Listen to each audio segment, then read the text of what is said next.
Good afternoon, Taylor Croth here. This is my Module 6 for Educational Leadership, AEP 855. I thought I would narrate it to add in a few details that I didn't have room to type in. So, first of all, to whom do you look for leadership qualities and actions as a role model and why? I chose my husband, and that is because my husband does own his own company, and so I thought, what made more sense than somebody that's the leader of a company.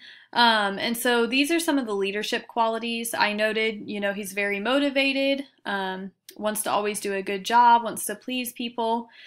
He's very consistent, and I think as a leader, you have to be consistent. You have to have that fidelity with whether it be your workers or whether it be your coworkers or the clients that you're working for.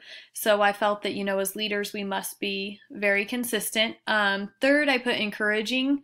You have to, once again, you have to be encouraging to your coworkers, but you also just have to have kind of that encouraging mindset for the leadership position that you're in. If you're a building principal, you're going to need to be encouraging of your classroom teachers or your staff at your school. So I thought encouraging is definitely a quality that I would see as a role model.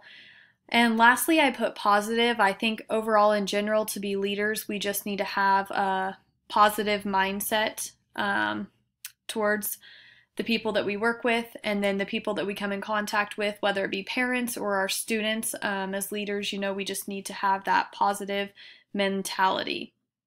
Next, are you an important leader? How do you know? I definitely feel I'm an important leader of my classroom.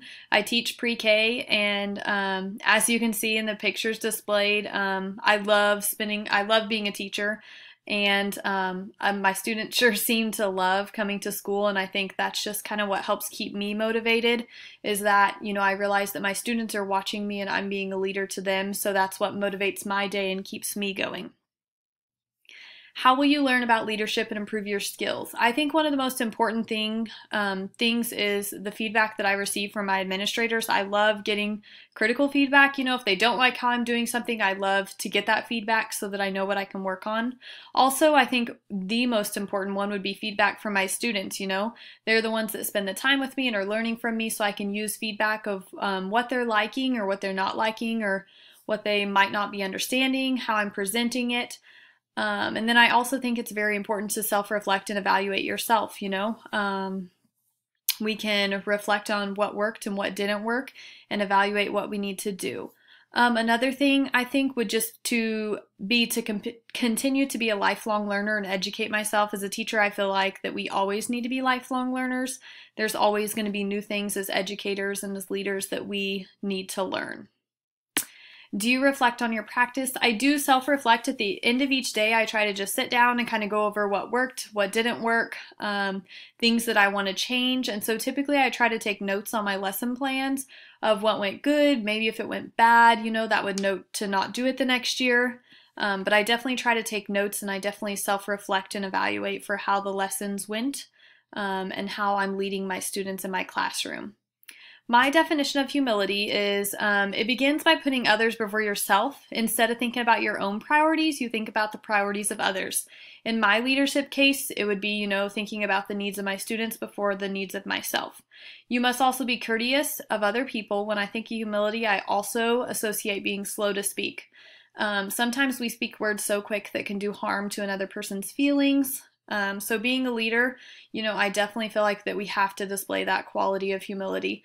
So I think, being slow to speak and putting others first, in general, that is my true definition. What does it mean to seize the moment? For me, honestly, seizing the moment is literally living every day to the fullest. I just always have this theory that, we never know when it is going to be our last day.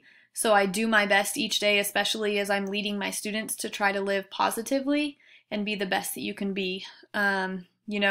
Being a leader, lead in the best way possible, be consistent, be positive, and just live and enjoy your job. I think, like we read in chapter 12, you have to love what you're doing. If you love what you're doing, you're going to be doing most likely that much more better of a job because you're enjoying it and you're enjoying each day.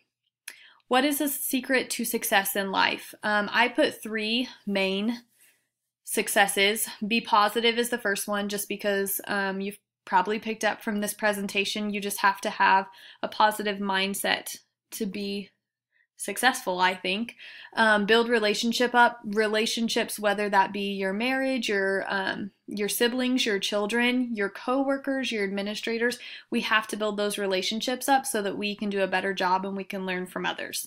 And also, lastly, be productive. I just think, we have to have that consistency and we have to have that mindset that we love our job and we want to do the best that we can do. Thank you all very much.